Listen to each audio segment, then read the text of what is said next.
Princess and the വേർവുൾഫ് എന്ന ഡ്രാമയുടെ final എപ്പിസോഡിൻ്റെ തുടക്കത്തിൽ general മാ സിറ്റിയിൽ നിന്ന് ഭക്ഷണവും വെള്ളവും ഒക്കെ ശേഖരിച്ച് തിരികെ മുലാങ്ങിൻ്റെ അടുത്തെത്തുന്നു. ചിവ അപ്പോഴും ഉണർന്നിട്ടില്ല. കുറച്ച് വെള്ളം കുടിപ്പിച്ച് കഴിഞ്ഞപ്പോൾ അവൾ കണ്ണു തുറക്കുന്നു.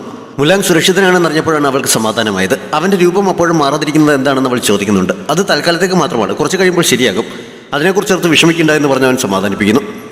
ദൈഷൻ കൊട്ടാരത്തിലുള്ളവരെയൊക്കെ കൺട്രോൾ ചെയ്തതിനെക്കുറിച്ചൊക്കെ അവൾ അറിയുന്നു. ശരീരത്തിലെ വിഷം മുഴുവൻ അവൻ വലിച്ചെടുത്ത് കളഞ്ഞതാണ് എന്നറിഞ്ഞപ്പോൾ അതുകൊണ്ടാണ് അവൻ്റെ രൂപം ഇപ്പോഴും മാറാത്തത് എന്ന് അവൾ ചോദിക്കുന്നു.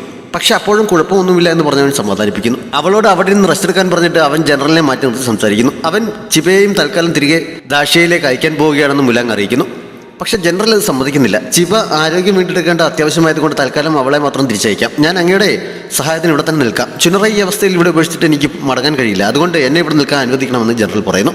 മുലാങ് അവസാനം അത് സമ്മതിക്കുന്നു. ദാഷ്യയിലേക്ക് പോയി അവിടെ നിന്ന് കുറേ സൈന്യരെ കൂട്ടിക്കൊണ്ട് വരുന്നതിനെക്കുറിച്ച് ജനറൽ പറഞ്ഞെങ്കിലും അവനത് സമ്മതിക്കുന്നില്ല. ഒന്നാമത് ഇങ്ങനൊരു സ്ഥലമുള്ളതിനെക്കുറിച്ച് കൂടുതൽ പേർ അറിയും, അത് ഭാവിയിൽ ദോഷങ്ങൾ ഉണ്ടാക്കാൻ സാധ്യതയുണ്ട്. രണ്ടാമത് നിരപരാധികളായ കുറേ പേരെ കൂടി ഇതിലേക്ക് വലിച്ചഴിക്കാൻ ആഗ്രഹിക്കുന്നില്ല എന്നവൻ പറയുന്നു. അതോടെ ജനറൽ തനിച്ച് കൊട്ടാരത്തിലേക്ക് പോകാൻ തയ്യാറാക്കുന്നു. കൊട്ടാരത്തിനുള്ളിൽ കടന്നുകൂടി അവിടെ എന്ത് മരുന്നാണ് അവർ ഉപയോഗിക്കുന്നതെന്ന് കണ്ടെത്താൻ ശ്രമിക്കാം. പക്ഷേ കാര്യങ്ങൾ കൈവിട്ടു പോകുന്ന അവസ്ഥയിലേക്ക് എത്തിയാൽ സ്വന്തം ജീവൻ വരെ ഉപേക്ഷിക്കാൻ തയ്യാറാണെന്നൊക്കെ ജനറൽ അറിയിക്കുന്നു. വളരെ അപകടമുള്ള കാര്യമാണ് ചെയ്യാൻ പോകുന്നത്, നന്നായി ശ്രദ്ധിക്കണം. അവരുടെ പിടിയിലാകപ്പെടുകയാണെങ്കിൽ മരുന്നിൻ്റെ കൺട്രോളിലാണെന്ന രീതിയിൽ അഭിനയിക്കണം എന്നൊക്കെ മുലാങ് മുന്നറിയിപ്പ് നൽകുന്നു. സംസാരിച്ച് നിൽക്കുന്നിടയിൽ അവനെന്തോ പ്രശ്നമുണ്ടെന്ന് തോന്നിയതിനാൽ ജനറൽ അതിനെക്കുറിച്ച് അന്വേഷിക്കുന്നു. കുഴപ്പമൊന്നുമില്ല എന്ന് ചിവയോട് അവൻ കള്ളം പറഞ്ഞതാണ് എന്ന് ജനറൽ മനസ്സിലാക്കുന്നു. സുഹയുടെ വിഷം വളരെ മാരകമായതാണ്, കുഴപ്പമൊന്നുമില്ല എന്ന് ചിവയെ സമാധാനിപ്പിക്കാൻ വേണ്ടി പറഞ്ഞതാണെന്ന് അവൻ സമ്മതിക്കുന്നു. വീണ്ടും തമ്മിൽ കാണാമെന്ന് പറഞ്ഞ് ഉറപ്പിച്ച് ജനറൽ കൊട്ടാരത്തിലേക്ക് പുറപ്പെടുന്നു. മുലാങ് തിരികെ ചിവയുടെ അടുത്തേക്ക് ചെല്ലുന്നു. ഹോളിപ്പേൾ നഷ്ടമായി എന്നറിഞ്ഞപ്പോൾ മുമ്പ് ഒരുപാട് അവസരമുണ്ടായിട്ടും അവനെ കിസ് ചെയ്ത് അത് തിരികെ നൽകാതിരുന്നതിന് അവൾ സ്വയം കുറ്റപ്പെടുന്നു. സുഹയെക്കുറിച്ച് നേരത്തെ മനസ്സിലാക്കാതിരുന്നത് എൻ്റെ തെറ്റാണ് എന്ന് പറഞ്ഞ് അവൻ അവളെ സമാധാനിപ്പിക്കുന്നു. ജനറൽ കൊട്ടാരത്തിലേക്ക് പോയ കാര്യം പറഞ്ഞിട്ട് അവൻ അവളെ എവിടെയൊക്കെ കൂട്ടിക്കൊണ്ട് പോകുന്നുണ്ട്. ജനറൽ ഈ സമയം കൊട്ടാരത്തിനുള്ളിൽ നിന്ന് ഒഴിഞ്ഞു കയറിയിരുന്നു. സിനിയാങ് അടുക്കളയിൽ ജുനറെ കൊണ്ട് ഭക്ഷണത്തിൽ മരുന്ന് ചേർക്കുന്നത് അവൻ മറിഞ്ഞെന്ന് കാണുന്നു. പക്ഷേ അവൻ അവിടെ നിന്ന് തിരികെ പോകുന്നത് സിനിയാങ് അറിയുന്നുണ്ട്. മുമ്പൊരിക്കൽ ചിബയുടെ ബർത്ത്ഡേ ദിവസം അവളെ കൂട്ടിക്കൊണ്ടുപോയ ഗുഹയിലേക്കാണ് മുലാങ് ഇപ്പോഴും അവളെ കൊണ്ടുപോയത്. അവിടെ അവൻ്റെ പേരിലുള്ള നക്ഷത്ര സമൂഹം അവൾ വീണ്ടും കാണുന്നു. ഭാവിയിൽ ഞാൻ നിൻ്റെ കൂടെ ഇല്ലാത്തപ്പോഴാണെങ്കിലും ഈ നക്ഷത്ര സമൂഹം കാണുമ്പോൾ എന്നെ ഓർക്കണം എന്നൊക്കെ അവൻ അവളോട് പറയുന്നുണ്ട്. അവൾ അതൊക്കെ സമ്മതിച്ചു കഴിഞ്ഞപ്പോഴാണ് അവൻ എന്തൊക്കെയോ അസ്വസ്ഥതകൾ പ്രകടിപ്പിച്ചത്. സുഹയുടെ വിഷം ഉള്ളിൽ ചെന്നത് അവൻ്റെ ശരീരത്തെ കാര്യമായി ബാധിച്ചിട്ടുണ്ടെന്ന് അവൾക്ക് മനസ്സിലാക്കുന്നു. അതുകൊണ്ടാണ് ഭാവിയിൽ കൂടെ ഇല്ലെങ്കിലും ഓർക്കണം എന്നൊക്കെ പറഞ്ഞതെന്ന് മനസ്സിലായപ്പോൾ എത്ര ദിവസം കൂടി അവന് ജീവിച്ചിരിക്കാൻ പറ്റും എന്ന് അവൾക്ക് അറിഞ്ഞുകൊണ്ട് ചോദിക്കുന്നു. അവൻ പക്ഷെ അവളെ ചേർത്ത് പിടിച്ച് സമാധാനിപ്പിച്ചതല്ലാതെ അതിന് മറുപടി നൽകുന്നില്ല. അവിടെ ഒരിക്കൽ കൂടി വിവാഹം നടത്താമെന്ന് അവൾ പറയുന്നു. ഞാൻ മരിച്ചുകൊണ്ടിരിക്കുകയാണെന്ന് നിനക്കറിയാമല്ലോ, നീ എന്നെ മറന്ന് മറ്റൊരാളെ കണ്ടെത്തി സന്തോഷത്തോടെ ജീവിക്കണമെന്നാണ് ഞാൻ ആഗ്രഹിക്കുന്നത് എന്ന് പറഞ്ഞ് അവൻ അവളെ തടയാൻ ശ്രമിക്കുന്നുണ്ട്. പക്ഷേ ഈ ജന്മത്തിൽ അവനെ മാത്രമേ സ്നേഹിക്കുകയുള്ളൂ എന്ന് അവൾ ഉറപ്പിച്ച് പറയുന്നു. അങ്ങനെ അവസാനം ആ നക്ഷത്ര സമൂഹത്തെ സാക്ഷിയാക്കി അവർ അവിടെ വെച്ച് വിവാഹ ചടങ്ങുകൾ നടത്തുന്നു. അത് കഴിഞ്ഞപ്പോഴാണ് മറ്റൊരു പ്ലാൻ നടപ്പിലാക്കാൻ ഉദ്ദേശിക്കുന്നതിനെക്കുറിച്ച് അവൻ പറഞ്ഞത്. നാളെ പൗർണമിയാണ്. പൗർണമി ദിവസം അവൻ്റെ മനസ്സിൻ്റെ സമനില തെറ്റാറുണ്ടല്ലോ, ആ സമയത്ത് അവൻ്റെ ശക്തിയും കൂടും. ആ അവസരം മുതലെടുത്ത് ശത്രുക്കളെ ആക്രമിക്കാനാണ് ഉദ്ദേശിക്കുന്നത്. അതിനു മുമ്പ് അവളുടെ സുരക്ഷ ഉറപ്പാക്കാൻ വേണ്ടി അവൾ തിരികെ ദാഷ്യയിലേക്ക് പോകണമെന്ന് അവൻ പറയുന്നു. ഞാൻ പോകില്ല എന്ന് പറഞ്ഞ് അവൾ നിർബന്ധം പിടിക്കുന്നുണ്ട്. നീ ഇവിടെ നിന്നാൽ എനിക്കും ജനറലും കാര്യങ്ങൾ മുന്നോട്ട് കൊണ്ടുപോകാൻ അതൊരു തടസ്സമായിരിക്കും, അതുകൊണ്ട് തിരികെ പോകണമെന്ന് അവൻ ഉറപ്പിച്ച് പറയുന്നു. അവൾ കരഞ്ഞുകൊണ്ട് അവനെ കെട്ടിപ്പിടിക്കുന്നുണ്ട്. തൻ്റെ പ്ലാൻ വിജയിക്കുമെന്നുള്ള യാതൊരു പ്രതീക്ഷയും അവനില്ല. പക്ഷേ അവളെ സുരക്ഷിതയാക്കാൻ ഇപ്പോൾ അതല്ലാതെ വേറെ വഴിയില്ല. കൊട്ടാരത്തിലെ അടുക്കളയിൽ ആരും ഇല്ലാതിരുന്ന സമയത്ത് അതിനുള്ളിൽ കയറി പരിശോധന നടത്തിയ ജനറലിനെ സിനിയാങ് സംഘവും പിടികൂടുന്നു. മുലാങ്ങും ചിബയും എവിടെയാണെന്ന് അറിയാൻ വേണ്ടി അവർ അവനെ ക്രൂരമായി ഉപദ്രവിക്കുന്നുണ്ട്. പക്ഷേ എത്ര ഉപദ്രവിച്ചിട്ട് അവൻ സത്യം പറയാൻ തയ്യാറാകുന്നില്ല. അവസാനം അവർ ചുനറെ അവൻ്റെ മുന്നിലെത്തിക്കുന്നു. ആ സത്യം പറയാൻ അവളും അവനെ പ്രേരിപ്പിക്കുന്നു. അപ്പോഴാണ് അവളും അവരുടെ കൺട്രോളിലാണല്ലോ എന്നവൻ ചിന്തിക്കുന്നത്. അവൾ മര്യാദയ്ക്ക് ചോദിച്ചിട്ട് സത്യം പറയില്ല എന്ന് മനസ്സിലായതോടെ സുഹ അവളെ ഉപദ്രവിക്കാൻ തുടങ്ങുന്നു. സത്യം പറഞ്ഞില്ലെങ്കിൽ അവളെ കൊല്ലുമെന്ന് ഭീഷണിപ്പെടുത്തുന്നു. അത് കണ്ടു നിൽക്കാൻ കഴിയാതെ അവിടെ നിന്ന് സൈനികൻ്റെ വാൾ തട്ടിയെടുത്ത് അവൻ സ്വന്തം ജീവിതം അവസാനിപ്പിക്കുന്നു. ചുനർ മരുന്നിൻ്റെ കൺട്രോളിലാണെങ്കിൽ പോലും അവളുടെ ഉള്ളിൽ അത് വേദന ഉണ്ടാക്കുന്നുണ്ട്. നീ സത്യം പറഞ്ഞില്ലെങ്കിലും ഞാൻ അവരെ കണ്ടെത്തുമെന്ന് പറഞ്ഞ് സുഹ അവിടെ നിന്ന് പോകുന്നു. ചുനർ അപ്പോഴും അവിടെ വീണ് കിടപ്പുണ്ട്. അവളെ സംരക്ഷിക്കാൻ കഴിയാതെ പോയതിന് അവൻ ക്ഷമ ചോദിക്കുന്നു. ഇന്ന് 15-ാം തീയതിയാണ്. ഇന്ന് നിന്റെ കൈപിടിച്ചു തരാൻ കുമാരിയോട് പറയണമെന്ന് ആഗ്രഹിച്ചിരുന്നതാണ്, അതിന് കഴിഞ്ഞില്ല എന്നൊക്കെ അവൻ വിഷമത്തോടെ പറഞ്ഞുകൊണ്ട് അവിടെ കിടന്ന് മരിക്കുന്നു. അവളുടെയും ബോധം നഷ്ടപ്പെടുന്നുണ്ട്. ജനറലിനെ പറഞ്ഞ സമയം കഴിഞ്ഞിട്ട് തിരികെ കാണാത്തവൾ ചിവ ആകെ അസ്വസ്ഥയാക്കുന്നുണ്ട്. പേടിക്കണ്ട, അവൻ ഉറപ്പായും തിരികെ വരുമെന്ന് പറഞ്ഞ് അവനെ ആശ്വസിപ്പിക്കുന്നു. അപ്പോഴാണ് ആരും അവിടേക്ക് വരുന്നതിൻ്റെ ശബ്ദം അവർ കേട്ടത്. താഴെ കൈവച്ച് അവൻ ഒന്നുകൂടി പരിശോധിക്കുന്നു. തങ്ങളെ അന്വേഷിച്ചൊരു സംഘം അവിടെ എത്തിയിട്ടുണ്ടെന്ന് അവൻ മനസ്സിലാക്കുന്നു. ഇനി കാത്തിരുന്നാൽ ശരിയാകില്ല എന്ന് പറഞ്ഞ് അവൻ അവളെ വിളിച്ചുകൊണ്ട് എങ്ങോട്ടോ ഓടുന്നുണ്ട്. സുഹയുടെ നേതൃത്വത്തിലുള്ള സംഘം കാട്ടിലെത്തി പല വഴിക്കായി പിരിഞ്ഞ് അന്വേഷണം തുടങ്ങുന്നു. മുലാങ് ചിബയെ തിരികെ ദാഷ്യയിലേക്ക് അയക്കാൻ തുടങ്ങിയാണ്. പക്ഷേ അവൻ്റെ ശക്തി ഉപയോഗിച്ച് വാതിൽ തുറക്കാൻ ശ്രമിച്ചത് നടക്കുന്നില്ല. അവസാനം അവൻ കയ്യിലൊരു മുറിവുണ്ടാക്കി ഒരിക്കൽ കൂടി ശ്രമിച്ചു നോക്കുന്നു. ഇത്തവണ കുറെ ശ്രമിച്ചപ്പോൾ വാതിൽ തുറക്കുന്നുണ്ട്. പക്ഷേ ചിബ പോകാൻ തയ്യാറാകുന്നില്ല. ഈ അവസ്ഥയിൽ നിന്നെ ഇവിടെ തനിച്ചാക്കി എനിക്ക് പോകാൻ കഴിയില്ല, പോയാൽ ഞാൻ എങ്ങനെ സമാധാനത്തോടെ കഴിയുമെന്ന് പറഞ്ഞ് അവളെ നിർത്തി നിൽക്കുകയാണ്.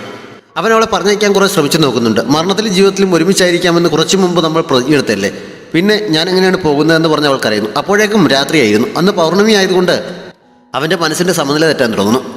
അവളോട് വേഗം എവിടെയെങ്കിലും ഒളിച്ചിരിക്കാൻ അവൻ പറയുന്നുണ്ട്. അവൾ പക്ഷേ അവൻ്റെ അടുത്തുനിന്ന് പോകാൻ തയ്യാറാക്കാതെ അവനെ കെട്ടിപ്പിടിച്ചുകൊണ്ട് കൂടെ ഇരിക്കുന്നു. കുറച്ച് സമയം കഴിഞ്ഞപ്പോൾ പൂർണ്ണമായും മനസ്സിൻ്റെ നിയന്ത്രണം തെറ്റി അവൻ അവളെ തട്ടി ദൂരത്തേക്ക് എറിയുന്നു. ഒരു മരത്തിൽ ചെന്നിടിച്ച് താഴെ വീണ അവളുടെ വായിൽ നിന്നൊക്കെ രക്തം പുറത്തു വരുന്നുണ്ട്.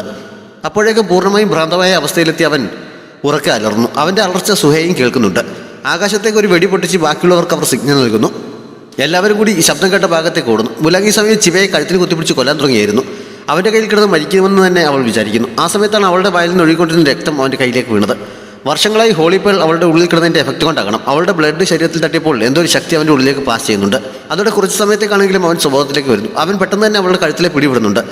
പക്ഷെ അവൾ ബോധം നഷ്ടപ്പെട്ട് താഴേക്ക് വീഴുന്നു. വീണ്ടും അവൻ്റെ മനസ്സിൻ്റെ നിയന്ത്രണം തെറ്റാൻ തുടങ്ങിയപ്പോഴാണ് സുഹയുടെ നേതൃത്വത്തിലുള്ള സംഘം അവിടെ എത്തിയത്. പക്ഷെ അവൻ അവരെ ശക്തമായി ആക്രമിക്കുന്നു.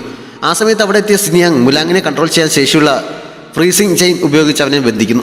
സിനിയാങ്ങിനെ അച്ഛൻ പറഞ്ഞയച്ചതാണ് എന്ന് സുഹ അറിയുന്നു.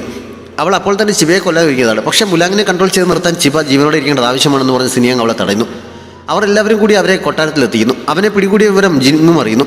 അടുത്ത രാജാവാകാൻ പോകുന്നതിൻ്റെ ഗമയിലാണ് അവൻ. അടുത്ത ദിവസമാണ് മുലാങ്ങിന് ബോധം വീണത്. തലേന്ന് രാത്രി മനസ്സിൻ്റെ നിയന്ത്രണം നഷ്ടപ്പെട്ടപ്പോൾ ചെയ്തതൊക്കെ അപ്പോഴാണ് അവൻ ഓർമ്മ വന്നത്.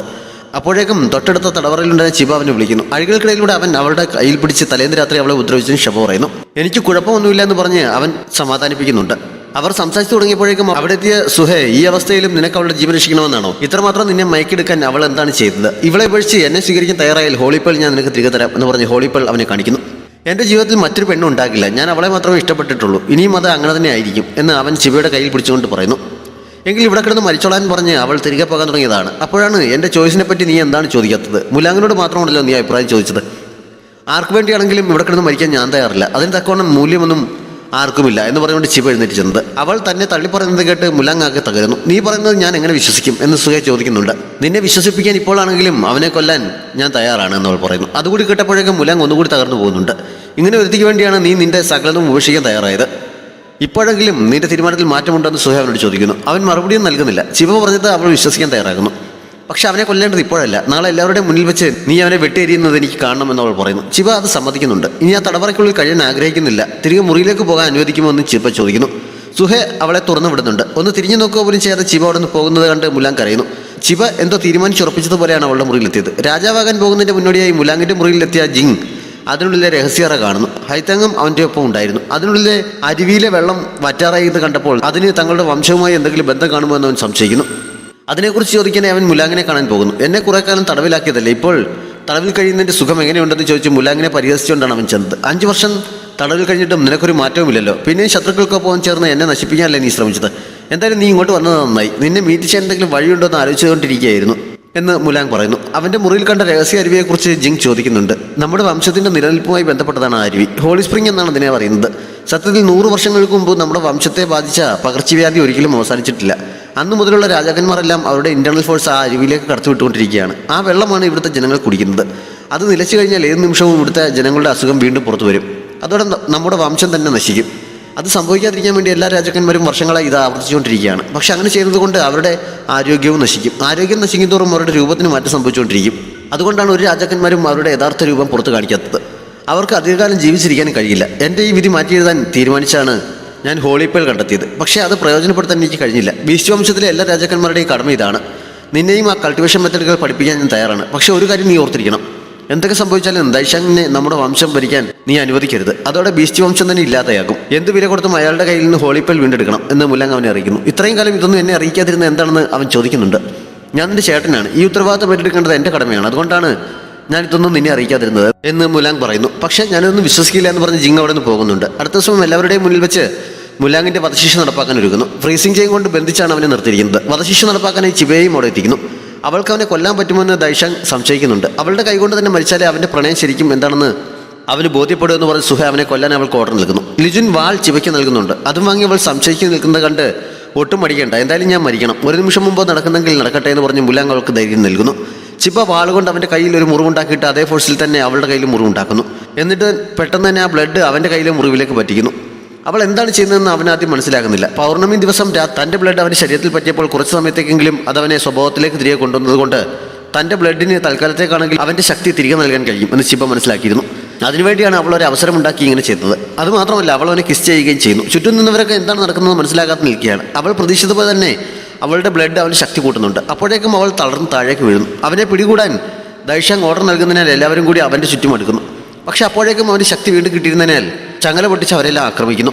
എല്ലാവരും ദൂരേക്ക് തെറിച്ച് വീഴുന്നുണ്ട്. സുഹേ അപ്പോഴും ആയുധം എടുത്തുകൊണ്ട് അവൻ്റെ നേരെ ചെന്നെങ്കിലും അവൻ അവളെ കൊല്ലുന്നു. അവളുടെ ശരീരത്തിൽ നിന്ന് ഹോളിപ്പേൾ പുറത്തു വന്നപ്പോൾ അവനത് വീണ്ടെടുക്കുന്നു. ബാക്കി എല്ലാവർക്കും അവൻ്റെ ആക്രമണത്തിൽ തന്നെ ബോധം നഷ്ടപ്പെട്ടിരുന്നു. മുലാങ് വേഗം ചിബിയുടെ അടുത്തേക്ക് ഇരുന്ന് അവളെ താങ്ങി മടിയിലേക്ക് കിടത്തുന്നു. എനിക്ക് നല്ല ക്ഷീണം തോന്നുന്നുണ്ട്, ഞാൻ ഉറങ്ങുകയാണെന്ന് പറഞ്ഞ് അവൾ അവൻ്റെ മടിയിലേക്ക് വീണ് ഉറങ്ങുന്നു. പിന്നീട് അവൾ ഉണർന്നപ്പോൾ അവളുടെ മുറിയിലാണ്. ഹോങ്ഷു അവളുടെ അടുത്തുണ്ട്. ഇപ്പോഴും അവൾ മരുന്നിൻ്റെ കൺട്രോളിലാണെന്ന് പേടിച്ചാണ് ചിബ സംസാരിച്ചു തുടങ്ങിയത്. പേടിക്കേണ്ട ആവശ്യമില്ല, ദുഷ്ടന്മാരെല്ലാം നശിച്ചു കഴിഞ്ഞു. ദൈഷാങ്ങിനെയും സിനിയാങ്ങിനെയും കൊന്നു. ഇനി ആരും നമ്മളെ കൺട്രോൾ ചെയ്യാൻ വരില്ല എന്ന് ഹോങ്ഷു സന്തോഷത്തോടെ പറയുന്നു. മുലാങ് എവിടെ നിന്ന് ചിബ ആകാംക്ഷയോടെ ചോദിക്കുന്നുണ്ട്. അതിന് ഹോങ്ഷു മറുപടി നൽകുന്നില്ല. അവനെന്തോ ആപത്ത് സംഭവിച്ചെന്ന് കരുതി ചിബ വേഗം അവൻ്റെ മുറിയിലേക്ക് കൊടുന്നു. അവിടെ പക്ഷേ ആരും ഉണ്ടായിരുന്നില്ല. അവൻ്റെ ബെഡ് ഒഴിഞ്ഞു കിടക്കുന്ന കണ്ടപ്പോൾ അവൻ മരിച്ചു എന്ന് കരുതി അവൾ അവിടെ ഇരുന്ന് കരയാൻ തുടങ്ങുന്നു. അപ്പോഴാണ് അവൻ സീക്രട്ട് ചേമ്പറിൽ നിന്ന് ഇറങ്ങി വന്നത്. അവൾ വേഗം ഓടിച്ച് അവനെ കെട്ടിപ്പിടിക്കുന്നു. അകത്ത് ഹോളി സ്പ്രിങ്ങിലേക്ക് ഇന്റർണൽ ഫോഴ്സ് കടത്തിവിടുകയായിരുന്നു. അതുകൊണ്ട് അവൾ വിളിച്ചത് കേട്ടില്ലെന്ന് അവൻ പറയുന്നു. അവൻ്റെ രൂപം ഇപ്പോൾ നേരെയായിരിക്കുന്നത് കൊണ്ട് ഹോളിപ്പോൾ തിരികെ കിട്ടിയോ എന്നവൾ അന്വേഷിക്കുന്നു. നിന്റെ സംയോജിതമായ ബുദ്ധി കാരണമാണ് ഇങ്ങനെ സംഭവിച്ചത്. ബീസ്റ്റ് വംശത്തിന് മൊത്തത്തിൽ അവളോട് കടപ്പെട്ടിരിക്കുകയാണ്. എങ്ങനെയാണ് നിനക്ക് ഇങ്ങനെ ഒരു ബുദ്ധി തോന്നിയതെന്നൊക്കെ അവൻ അവളോട് ചോദിക്കുന്നു. പൗർണമി ദിവസം രാത്രിയിൽ സംഭവിച്ചതിൽ നിന്നാണ് അങ്ങനത്തെ ഐഡിയ തോന്നിയത്. അതുകൊണ്ടാണ് ഇത്ര വലിയൊരു റിസ്ക് എടുത്തത് എന്ന് അവൾ പറയുന്നു. ഹോളിപ്പേൾ എങ്ങനെയാണ് തിരികെ ശരീരത്തിലേക്ക് എത്തിയത് എന്ന് അവൾ ചോദിക്കുന്നുണ്ട്. വ്യക്തമായി അറിയില്ല, ചിലപ്പോൾ നിന്റെ ആ കിസ് കൊണ്ടായിരിക്കണം എന്ന് പറഞ്ഞ് അവൻ അവളെ ചേർത്ത് പിടിക്കുന്നു. കാര്യങ്ങളെല്ലാം കലങ്ങി തെളിഞ്ഞതിൻ്റെ ആശ്വാസത്തിലാണ് അവൾ. അപ്പോഴാണ് ജനറലിൻ്റെ കാര്യം അവൾക്ക് ഓർമ്മ വന്നത്. അവൻ എവിടെയെന്ന് അവൾ അന്വേഷിക്കുന്നു. തങ്ങൾ എവിടെയാണെന്ന് പറയാതിരിക്കാൻ വേണ്ടി അവൻ സ്വയം ജീവനെടുക്കുന്നതിനെക്കുറിച്ച് മുലാങ് പറയുന്നു. ഞാൻ അവനെ ഇങ്ങോട്ട് കൂട്ടിക്കൊണ്ട് വന്ന് തെറ്റായിപ്പോയെന്ന് ചിബ വിഷമത്തോടെ പറയുന്നു. ചുനറയെക്കുറിച്ചും അവൾ അന്വേഷിക്കുന്നുണ്ട്. സ്വബോധത്തിലേക്ക് തിരികെ വന്ന ശേഷം ജനറലിൻ്റെ കാര്യം പറഞ്ഞ ചുനർ കുറ്റബോധം കാരണം ആകെ വല്ലാത്തൊരവസ്ഥയിലാണ്. അവളെ ശുശ്രൂഷിക്കാനായി കൊട്ടരം വൈദ്യരെ ഏർപ്പെടുത്തിയിട്ടുണ്ട്. ജനറലിൻ്റെ ശരീരം ഇവിടെ തന്നെ അടക്കം ചെയ്തു കഴിഞ്ഞു. എപ്പോൾ വേണമെങ്കിലും നമുക്ക് അവിടേക്ക് പോകാമെന്നൊക്കെ അവൻ അറിയുന്നു. അപ്പോഴാണ് എന്തോ പറയാനുണ്ടെന്ന് പറഞ്ഞ് ജിങ് പുറത്തേക്ക് വിളിക്കുന്നത് കേട്ടത്. അവൻ എന്തെങ്കിലും ആപത്തുണ്ടാകുമോ എന്ന് അവൾ പേടിയോടെ ചോദിക്കുന്നു. ഒന്നും സംഭവിക്കില്ല എന്ന് പറഞ്ഞ് അവളെ സമാധാനിപ്പിച്ചിട്ട് അവൻ പുറത്തേക്ക് പോകുന്നു. ജിങ് തൻ്റെ തെറ്റുകളൊക്കെ ഇപ്പോൾ തിരിച്ചറിഞ്ഞിരിക്കുന്നു. ഹൈത്താങ്ങിൻ്റെ ജീവൻ നിലനിർത്തണമെന്ന് അവൻ മുലാങ്ങിനോട് അപേക്ഷിക്കുന്നു. അവളെ കൊല്ലില്ല, പക്ഷേ അവൾ ചെയ്ത തെറ്റിന് ശിക്ഷ അനുഭവിക്കേണ്ടി വരും എന്ന് മുലാങ് അറിയിക്കുന്നു. എല്ലാം പറഞ്ഞുറപ്പിച്ച ശേഷം തൻ്റെ തെറ്റിന് പ്രായച്ചിത്തമായി ജിങ് സ്വയം ജീവനെടുക്കാൻ തുടങ്ങിയതാണ്. പക്ഷേ മുലാങ് ആ കത്തി തട്ടി ദൂരെ എറിയുന്നു. നിനക്ക് മരിക്കാൻ ആരാണ് അനുവാദം തന്നത്? നിന്റെ തെറ്റുകൾക്കുള്ള ശിക്ഷ നീ അനുഭവിക്കണം. എല്ലാ ദിവസവും നമ്മുടെ വംശത്തിൻ്റെ നിയമങ്ങൾ പകർത്തി എഴുതി പഠിക്കണം. ഇനിയെങ്കിലും നല്ലൊരു രാജകുമാരനാകാൻ പഠിക്കാൻ ശ്രമിക്കാൻ മുലാങ് പറയുന്നു. ഭാവിയിൽ ഇനിയും ഞാൻ ഇതേപോലെ എന്തെങ്കിലും കുഴപ്പങ്ങൾ ഉണ്ടാക്കുമെന്ന് സംശയിക്കുന്നില്ലെന്ന് ജിങ് ചോദിക്കുന്നുണ്ട്. നിന്റെ ഇപ്പോഴത്തെ അവസ്ഥയിൽ നിനക്കതിന് കഴിയുമെന്ന് എനിക്ക് തോന്നുന്നില്ല. മാത്രമല്ല എന്തൊക്കെയായാലും നീ എൻ്റെ അനിയനല്ലേ എന്നവൻ പറയുന്നുണ്ട്. ജിങ് ശരിക്കും തകർന്നത് അത് കേട്ടപ്പോഴാണ്. അച്ഛൻ ചേട്ടനെ രാജാവാകാൻ തീരുമാനിച്ചപ്പോൾ എന്നെ കണ്ടില്ലെന്നടിച്ച് ചേട്ടനെ തിരഞ്ഞെടുത്തു എന്നാണ് ഞാൻ വിചാരിച്ചത്. പക്ഷേ സത്യത്തിൽ അച്ഛൻ തിരഞ്ഞെടുത്ത എന്നെ ആയിരുന്നു. രാജാവ് അനുഭവിക്കേണ്ട ദുരിതങ്ങളെല്ലാം അനുഭവിക്കാൻ ചേട്ടനെ വിട്ടിട്ട് എനിക്ക് സുഖകരമായ ഒരു ജീവിതം അദ്ദേഹം നൽകിയതാണ്. അതിനെക്കുറിച്ച് ഓർത്ത് അച്ഛനോട് ദേഷ്യം തോന്നിയിട്ടില്ലേ എന്നവൻ ചോദിക്കുന്നു. എന്തിനാണ് ഞാൻ ദേഷ്യപ്പെടുന്നത്? ഞാൻ മൂത്ത മകനല്ലേ? അപ്പോൾ ഈ ഉത്തരവാദിത്തം ഏറ്റെടുക്കേണ്ടത് എൻ്റെ കടമയല്ലേ? നിന്നെയും ഈ രാജ്യത്തെയും സംരക്ഷിക്കേണ്ടത് എൻ്റെ കടമയാണ് എന്നവൻ പറയുന്നു. ചെയ്തുപോയ തെറ്റുകൾക്ക് ജിങ് ആത്മാർത്ഥമായി അവനോട് ക്ഷമ പറയുന്നുണ്ട്. മുലാങ് സന്തോഷത്തോടെ അവനെ പിടിച്ചെഴുന്നേൽപ്പിക്കുന്നു. അങ്ങനെ പ്രശ്നങ്ങളെല്ലാം അവസാനിച്ചിരിക്കുകയാണ്.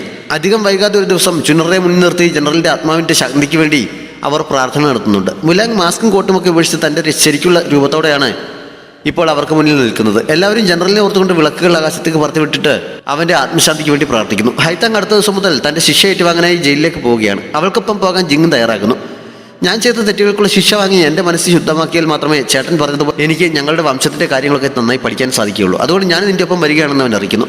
അവൾ സന്തോഷത്തോടെ അവനെ കെട്ടിപ്പിടിക്കുന്നുണ്ട്. മുലാങ്ങിൻ്റെ ശരിക്കുള്ള മുഖം കണ്ടതോടെ ചിബയെ ഡേറ്റ് ചെയ്യാൻ വേണ്ടി അവൻ ലീയുടെ വേഷത്തിൽ വന്നതിനെക്കുറിച്ചൊക്കെ പറഞ്ഞ് അവരുടെ ലവ് സ്റ്റോറി എത്ര സ്വീറ്റ് ആണെന്നൊക്കെ ഹോങ്ഷു പറയുന്നുണ്ട്.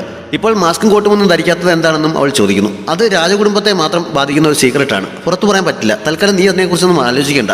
മുലാങ് കൊട്ടാരത്തിലെ ജോലിക്കാർക്കെല്ലാം 3 ദിവസത്തെ അവധി നൽകിയിരിക്കുകയാണ്. ഈ അവസരം മുതലെടുത്ത് ലിജിനുമായിട്ടുള്ള കാര്യങ്ങളൊക്കെ സെറ്റാക്കാൻ ചിബ അവളെ ഉപദേശിക്കുന്നു. അതിനുള്ള ഐഡിയയും അവൾ തന്നെ പറഞ്ഞു കൊടുക്കുന്നു. ആ സമയത്താണ് ലിജുൻ ഹോങ്ഷുവിനെ അന്വേഷിച്ച് അവിടെ എത്തിയത്. ഹോങ്ഷുവിനോട് എന്തോ പറയാനുണ്ടെന്ന് പറഞ്ഞപ്പോൾ ചിബ അവർക്ക് പ്രൈവസി നൽകാനായി മുലാങ്ങിനെ കാണാനെന്ന് പറഞ്ഞ് പുറത്തേക്ക് പോകുന്നുണ്ട്. ഹോങ്ഷു അങ്ങോട്ട് പറയുന്നതിന് മുമ്പ് ലിജുൻ അവളെ പുറത്തു പോകാൻ ക്ഷണിക്കുന്നു. ഹോങ്ഷു സന്തോഷത്തോടെ സമ്മതിക്കുന്നുണ്ട്. ലീവ് കിട്ടിയതുകൊണ്ട് ഹുദിയും നന്നായി അണിഞ്ഞൊരുങ്ങി വായുടെ അടുത്തേക്ക് പോകാൻ റെഡിയായി നിൽക്കുമ്പോഴാണ് അവൻ അവളെ കാണാൻ അയച്ചത്. അവളുടെ മറുപടി യെസ് ആണോ എന്ന് അവൻ അപ്പോഴും ചോദിക്കുന്നു. ഹുദി പക്ഷേ അതിന് കറക്റ്റ് മറുപടി നൽകാതെ എപ്പോഴത്തെയും പോലെ അവനോട് തട്ടിക്കയറിക്കൊണ്ട് നിൽക്കുന്നു. ഇഷ്ടമാണ് അവൻ സ്വയം മനസ്സിലാക്കട്ടെ എന്ന രീതിയിലാണ്. അവനാണെങ്കിൽ അവൾ തുറന്നു പറയാതെ മനസ്സിലാകില്ല എന്ന് പറഞ്ഞാണ് നിൽക്കുന്നത്. അവസാനം അവൾ അവൻ്റെ കവിളിൽ ഒരു കിസ് നൽകിക്കൊണ്ട് സമ്മതം അറിയിക്കുന്നു. ലിജുൻ ക്ഷണിച്ചനുസരിച്ച് ഹോങ്ഷു അവളെ കാണാനായി ചെല്ലുന്നു. അവന് നൽകാൻ കുറേ സ്വീറ്റ്സും വാങ്ങിക്കൊണ്ടാണ് അവൾ പോയത്. ലിജുൻ പറയുന്നതിന് മുമ്പേ അവൾ അവനോടുള്ള ഇഷ്ടത്തെക്കുറിച്ച് പറയുന്നു. ഇത്തവണ എപ്പോഴത്തെയും പോലെ ഒഴിഞ്ഞു മാറാതെ അവളെ ഇഷ്ടമാണെന്ന് അവന് സമ്മതിക്കുന്നുണ്ട്. അവൾ നൽകിയ ഗ്ലൗസാണ് അവൻ അന്ന് ധരിച്ചിരിക്കുന്നത്. ആദ്യമായിട്ട് അവളുടെ കയ്യിൽ പിടിക്കുകയും ചെയ്യുന്നു. പക്ഷേ കിസ് ചെയ്യാനൊന്നും പറ്റാത്തതിനെക്കുറിച്ച് ഓർത്ത് അവൻ വിഷമിക്കുന്നുണ്ട്. അവൾ തന്നെ അതിനും ഒരു സൊല്യൂഷൻ കാണുന്നു. എന്ത് പ്രശ്നമുണ്ടായാലും ഒരുമിച്ച് നിന്നാൽ നമുക്ക് നേരിടാൻ കഴിയും എന്ന് പറഞ്ഞ് ഒരു കർച്ചീഫ് കൊണ്ട് മുഖം മറിച്ച് അവൾ അവൻ്റെ അടുത്തേക്ക് നീങ്ങി നിൽക്കുന്നു. അതിന് പുറത്തുകൂടി അവൻ അവളെ കിസ് ചെയ്യുന്നു. അങ്ങനെ അവരുടെ കാര്യവും സെറ്റായിരിക്കുന്നു. ചിബ സ്വന്തമായി ഡിസൈൻ ചെയ്ത ഒരു കപ്പിൾ ഡ്രസ്സ് മുലാങ്ങിനെ കാണിച്ചു കൊടുക്കുന്നു. കപ്പിളാണെന്ന് മറ്റുള്ളവരെ കാണിക്കാൻ വേണ്ടിയാണ് അങ്ങനെ ഒരേപോലെയുള്ള ഡ്രസ്സ് ധരിക്കുന്നതെന്ന് അവൾ പറഞ്ഞു കൊടുക്കുന്നുണ്ട്. രാത്രിയിലും അവൻ്റെ രൂപം ഇങ്ങനെ ആയിരിക്കുന്നതിനോട് പൊരുത്തപ്പെടാൻ ഇപ്പോഴും കഴിഞ്ഞിട്ടില്ല. മറ്റേ മുഖം നല്ല ക്യൂട്ടായിരുന്നു. എന്തായാലും ഒരു തവണയെങ്കിലും ആ മുഖത്ത് കിസ് ചെയ്തത് നന്നായി, അല്ലെങ്കിൽ വലിയൊരു നഷ്ടമായി പോയേനെ എന്നൊക്കെ അവൾ പറയുന്നുണ്ട്. അവൻ അവളെയും കൂട്ടി ഔട്ടിങ്ങിന് പോകുന്നതിനെക്കുറിച്ച് പറഞ്ഞെങ്കിലും നമ്മുടെ വിവാഹം ഗുഹയിൽ വെച്ച് കഴിഞ്ഞതല്ലേ, ഇന്ന് വിവാഹരാത്രി ആഘോഷിച്ചാലോ എന്ന് അവൾ ചോദിക്കുന്നു. അവൾ തന്നെ അതിന് മുൻകൈ എടുക്കുന്നുണ്ട്. പിന്നീട് 1 വർഷത്തിന് ശേഷമാണ് കാണിക്കുന്നത്. ജിങ്ങിന്റെയും ഹൈത്താങ്ങിന്റെയും വിവാഹം കഴിഞ്ഞിരിക്കുന്നു. ഭരണകാര്യങ്ങളൊക്കെ അവനെ ഏൽപ്പിച്ചിട്ട് മുലാങ് ഹണിമൂണിനായി ചെവയ്ക്കൊപ്പം ദാഷ്യയിലേക്ക് പോയിരിക്കുകയാണ്. ലിജുനും ഹോങ്ഷുവും ബായിയും ഹുദിയും എല്ലാം ഹണിമൂണിന് പോയിരിക്കുന്നു. ഭരണകാര്യങ്ങൾ തനിച്ച് ഹാൻഡിൽ ചെയ്ത് ജിങ്ങിനാകെ വട്ടുപിടിച്ചിരിക്കുകയാണ്. അവർ തിരിച്ചു വന്ന് കഴിയുമ്പോൾ നമുക്കും ഒരു ഹണിമൂണിന് പോകാമെന്ന് പറഞ്ഞ് ഹൈത്താങ് അവനെ സമാധാനിപ്പിക്കുന്നു. മുലാങ്ങും ചിവയും ദാഷ്യയിലാണ്. രണ്ടുപേരും ഹാപ്പിയായി മുന്നോട്ട് പോകുന്നു. അവർക്ക് ഇരട്ടക്കുട്ടികളാണ്. രണ്ടുപേരെയും അവർ ചെന്നപ്പോൾ മുതൽ അവളുടെ ആൻറ്റിയും അങ്കിളും കൂടി താഴെപ്പോലും വെക്കാതെ നോക്കുകയാണ്. 2 കുഞ്ഞുവാവന്മാരെ കിട്ടിയതിൻ്റെ സന്തോഷത്തിലാണ് സിൻപിങ്. ചിവയുടെ അച്ഛനമ്മമാർ അവരെ കൂടി യൂറോപ്പിലേക്ക് ക്ഷണിച്ചിരിക്കുന്നു. അങ്ങനെ രണ്ടുപേരും കൂടി അവിടേക്ക് പുറപ്പെടാനുള്ള തയ്യാറെടുപ്പിലാണ്. അവളുടെ ഡ്രസ്സിങ്ങിൻ്റെ കാര്യത്തിൽ അവന് കുറച്ച് പരാതിയുണ്ട്. പക്ഷേ അവിടെ എല്ലാവരും ഇങ്ങനെയുള്ള ഡ്രസ്സാണ് ധരിക്കുന്നത് എന്ന് പറഞ്ഞ് അവൾ സമാധാനിപ്പിക്കുന്നു. ടിക്കറ്റും വിസയും ഒക്കെ റെഡിയായി രണ്ടുപേരും കൂടി കപ്പലിൽ യൂറോപ്പിലേക്ക് പോകാൻ തുടങ്ങുന്നിടത്ത് ഈ ഡ്രാമ അവസാനിക്കുന്നു. എല്ലാവർക്കും ഇഷ്ടപ്പെട്ട് കാണുമെന്ന് പ്രതീക്ഷിക്കുന്നു. മറ്റൊരു നല്ല ഡ്രാമയുമായി ഉടനെ തന്നെ കാണാം. Thanks for watching.